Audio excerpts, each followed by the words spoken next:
Section 16 Government Analyst. The federal government or the provincial government may, by notification in the official gazette, appoint such person as it may think having the prescribed qualification to be the federal government analyst, or as the case may be, provincial government analyst for such areas in respect of such drug or classes of drug as may be specified in the notification. इसमें यह है कि federal government और provincial government अपने notification में such person को appoint करेगी जो कि फेडरल गवर्नमेंट एनालिस्ट होंगे या प्रोविंशियल गवर्नमेंट एनालिस्ट होंगे। वो किसी भी ड्रग या ड्रग की क्लास के अकॉर्डिंग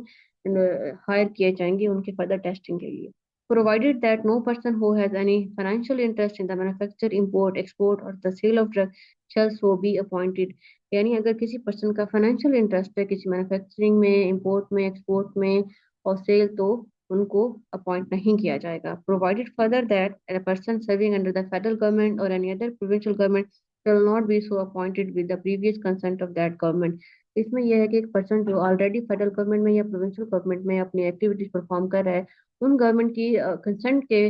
बगैर वो किसी में भी फर्दर अपॉइंट के लिए गवर्नमेंट एनालिस्ट के लिए अपॉइंट नहीं हो सकता। Inspectors. The federal government or a provincial government may, by notification in the official gazette, appoint such person as it may think and have the prescribed qualification to be the federal inspector, or as the case may be, provincial inspector for the purposes of this act within the local limits as it may assign to them respectively। इसमें यह है कि federal government और provincial government अपने official notification में federal inspector और provincial inspector higher करेगी और उनके लिए एरिया और जो भी उनकी एक्टिविटीज होंगी उनको स्पेसिफाई करेगी और उनको hand over. Provided that no person who has any financial interest in the manufacture import export और sale of any drug shall so be appointed. इसमें यह है कि कोई पर्सन जिसका इंटरेस्ट हो, किसी फाइनेंशियल इंटरेस्ट हो मैन्युफैक्चरिंग में, इंपोर्ट में, एक्सपोर्ट में या सेल में, उनको ये गवर्नमेंट अपॉइंट नहीं करेंगी। Provided further that a person serving under the federal government और any other provincial government shall not be so appointed without the previous consent of such government. इसमें यह है कि जैसे ऊपर गवर्नमेंट एनालिस्ट में बताया गया था कि ऐसे पर्सन जो कि ऑलरेडी फेडरल गवर्नमेंट में या प्रोविंशियल गवर्नमेंट को सर्व कर रहे हैं, उनकी कंसर्न के बगैर वो इंस्पेक्टर अपॉइंट नहीं होंगे। Powers of inspectors. Subsection 1. Subject to the provisions of Section 19 and any of the rules made in this behalf, an inspector may, within the local limits for which he is appointed, and any other area with the permission of the licensing authority. Subsection 1 में ये कहा गया है कि जो inspector appoint किया जाएगा licensing authority, उसको किसी भी स्पेसिफिक एरिया, लोकल एरिया या जहां उसको वो उसकी परमिशन से अपॉइंट किया जाएगा, वहां पे कौन कौन सी पावर्स को वो एक्सरसाइज कर सकता है। पीछे सबसेक्शन 17 में हमने ये देखा था कि प्रोविंशियल गवर्नमेंट और फेडरल गवर्नमेंट प्रोविंशियल और फेडरल ड्रग इंस्पेक्टर को अपॉइंट करती है और फिर वो लाइसेंसिंग अथॉरिटी की परमिशन से फर्दर किन किन पावर्स को एक्सरसाइज करेंगे। Clause A. Inspect any premises wherein any drug is manufactured, the plant and the process of manufacture, the means employed for standardizing and testing the drug, and all relevant records and registers। इसमें यह है कि जो inspector होगा वो ऐसी premises जहाँ पे ड्रग मैन्युफैक्चर की गई हो या ड्रग्स की मैन्युफैक्चरिंग से रिलेटेड कोई प्लांट लगाया गया हो या उसकी स्टैंडर्डाइजिंग या उसकी क्वालिटी को टेस्ट किया की जा रही हो वहाँ के, और जो भी ड्रग से रेलिवेंट जितने भी रिकॉर्ड्स और रजिस्टर्स होंगे उनकी इंस्पेक्शन करेगा inspector. Clause B. Inspect any premises wherein any drug is sold or is stocked or exhibited for sale or is distributed, the storage arrangements and all relevant records and registers। इसमें यह है कि वो ऐसी premises को भी inspector inspect करेगा जहां ड्रग सोल्ड की गई हो या वो सोल्ड करने के लिए रखी गई हो, डिस्ट्रीब्यूशन की गई हो, उसकी स्टोरेज अरेंजमेंट्स हो और उससे रिलेटेड जितने भी रिकॉर्ड्स होंगे उनको भी। Clause C. Take samples of any drug which is being manufactured or being sold or is stocked or exhibited for sale or is being distributed। Clause C में ये कि जिसमें ये कहा गया है कि जो ड्रग मैन्युफैक्चर की गई हो या मैन्युफैक्चरिंग की जा रही हो और वो सोल्ड की जा रही हो या स्टॉक्ड हो या एक्सिबिटेड फॉर सेल हो या डिस्ट्रीब्यूशन हो, इंस्पेक्टर उसकी इंस्पेक्शन के लिए वहां से उनकी सैंपलिंग भी ले सकता है। Clause D. Enter and search with such assistance, if any, and he is considered necessary, any building, vessel, or a place in which he has reason to believe that an offence under this act or any rule has been or being committed or may continue to be committed। इसमें यह है कि जो inspector होगा वो enter हो सकता है किसी भी ऐसी एरिया, बिल्डिंग में जहाँ पे उसको लगता है कि ड्रग के अगेंस्ट या किसी रूल के अगेंस्ट कंट्रावेंशन की गई हो या की जा रही हो, और वो इसकी कोई भी असिस्टेंस भी ले सकता है किसी भी higher authority. Clause E, call any person to be present as witness in the course of search or seizure or in connection with any other matter where the presence of witness is necessary। यहाँ पे यह है कि inspector किसी भी person को call कर सकता है एज एन एविडेंस, मतलब उसके पास अगर कोई एविडेंस है या किसी किसी एरिया को सर्च करना है या सीज करना है या फिर किसी ऐसे मैटर के लिए उसको विटनेस की जरूरत है, तो वो किसी पर्सन को कॉल कर सकता है उससे रिलेटेड।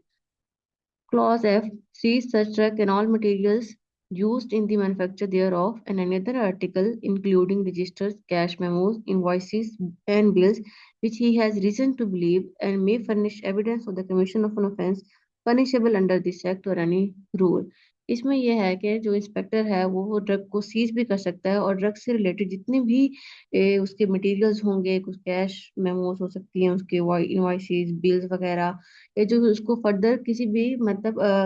प्रोसिक्यूशन में एज एन एविडेंस उसको हेल्प आउट कर सकते हैं, या वो जो इस एक्ट के या रूल के अंडर पनिशेबल है जो भी कंट्रावेंशन उससे रिलेटेड किसी जितने भी सारे मटेरियल्स होंगे उनको वो सीज कर सकता है। Provided that where the contravention is such which can be remedied, the stock shall not be seized upon the undertaking in writing of the person not to sell drug without the remedying effect under the invitation to the board concerned। इसमें यह कि अगर कोई person कोई ऐसी चीज जो पे उसमें कंट्रावेंशन है जिसको ठीक किया जा सकता है, तो इंस्पेक्टर उसको सीज नहीं करेगा और इसमें कोई इसको रिटर्न नहीं देगा, बल्कि उसको ये कहेगा कि ये ना तो वो इसको सेल कर सकता है फर्दर विदाउट मतलब उसको ठीक किए बगैर, और वो उसको जब उसको ठीक कर लेगा, एक तो ये चीज, दूसरी ये चीज है कि जब वो ठीक करने के बाद उससे रिलेटेड ड्रग से रिलेटेड वो तो कंसर्न बोर्ड को भी उसकी सारी जो है इंफॉर्मेशन देगा, उसके बाद वो उसको sale and manufacturing further continue कर सकता है।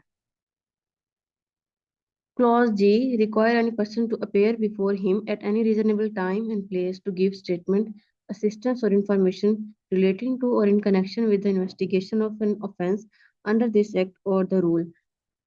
यहाँ पे इंस्पेक्टर किसी भी पर्सन को किसी भी टाइम पे क्या कर सकता है, बुला सकता है जिसमें उसको असिस्टेंस की जरूरत हो किसी भी एविडेंस के तौर पर, या किसी उसको लगता है जो भी इन्वेस्टिगेशन फर्दर प्रोसिक्यूशन इस एक्ट के अंदर अगर कोई ऑफेंस किया गया है तो उससे रिलेटेड अगर उसको कुछ पर्सन की जरूरत है, वो कि विटनेस के तौर पर काम करे या उसकी हेल्प आउट करे, तो वो उसको भी किसी भी टाइप पे उसको बुला सकता है। Provided that the exemption under the sections 132 and 133 of the Code of Civil Procedure 1908 shall be applicable to the execution of attendance under this clause। मतलब इसमें यह है कि वो सेक्शन 132 और 133 कोड ऑफ सिविल प्रोसीजर जो 1908 का है, उसकी जो भी उसको एग्जेम्प्ट कर दी जाएंगी, इसकी जो भी सेक्शन क्लॉज जी का था उसकी एग्जम्पशन में उसको एप्लीकेबल नहीं किया जाएगा। Clause H, lock and seal an effective laboratory, shop, building, storehouse, or godown, or a part thereof, where any drug is or being manufactured, stored, sold, or exhibited for sale in contravention any of the provision of this act or the rule। इसमें यह कि inspector वो किसी भी area को, factory को, shop को, building को, स्टोर को या गोडाउन, कहाँ भी स्टोरेज उसकी चीजें रखी गई हैं ड्रग से रिलेटेड, उसको लगता है ये है कि वो इस एक्ट के किसी रूल के अंडर उसकी कंट्रावेंशन है उसकी मैन्युफैक्चरिंग में, सोल्ड में या उसकी स्टोरेज में कहीं भी, तो उसको वो लॉक और सील कर सकता है inspector. Clause I, forbid for a reasonable period, not exceeding 2 weeks, or some such further period, which shall not be more than 3 months, as the inspector may, with the approval of the Provincial Quality Control Board and the Central Licensing Board, the Registration Board, or the licensing authority, as the case may be, specify any person in charge of any premises from removing or dispensing any of drug, article, or other thing likely to be used in evidence of the communication of an offence under this act or the rules। Clause आई में ये कहा गया है कि inspector provincial quality control board, central licensing board, registration board और licensing authority की permission से किसी भी पर्सन को 2 वीक्स के लिए फॉरबिड कर सकता है, या उस ज्यादा से ज्यादा 3 मंथ के लिए, 3 मंथ से ज्यादा नहीं, कि वो कोई भी अगर ड्रग है उसका कोई आर्टिकल है उसकी ना तो रिमूव कर सकता है ना उसको डिस्पेंस करता है, अगर वो उसने इस एक्ट के अंदर या किसी रूल के अंदर कंट्रावेंशन की है जो कि फर्दर उसको एज एन एविडेंस दे सकती है प्रोसिक्यूशन में। Clause J, exercise such other powers as may be necessary for carrying out the purposes of this act और एनी रूल। इसमें यह है कि जो इंस्पेक्टर होगा वो फर्दर कोई भी पावर्स होंगे जो जो कि एक्ट और रूल के अंडर होंगे, जो कि जरूरी होंगे उसकी प्रोसिक्यूशन के लिए, उनको भी एक्सरसाइज कर सकता है। Provided that the powers under the clause F to J shall be exercisable only by an inspector specifically authorized in this behalf by an order in writing by the government appointing him, subject to such condition as may be specified in such order। इसमें यह है जो powers inspector को F to J में ऊपर explain की गई थी, उनको एक्सरसाइज कर सकते हैं with the permission of the authority जो उसको स्पेसिफाई करती है बाय राइटिंग, और जो गवर्नमेंट उसको अपॉइंट करेगी कुछ टर्म्स एंड कंडीशन पे। Subsection 2. The provisions of the Code of Criminal Procedure 1898, insofar as they not be inconsistent with the provision of this Act, shall be applied to the searches and seizures made under this Act। इसमें यह है कि जो code of criminal procedure 1898 है, अगर उसकी application इससे limited नहीं है, यानी वो उसको अगर अफेक्ट नहीं करती इस एक्ट को, तो वो उसकी भी जो भी प्रोसीजर्स होंगे वो भी इस पे अप्लाई होंगे सीजर्स एंड सर्चेज में, जो कि ड्रग से रिलेटेड होगी, अगर वो ड्रग एक्ट 1976 से इसे कंट्रावेंट नहीं करती।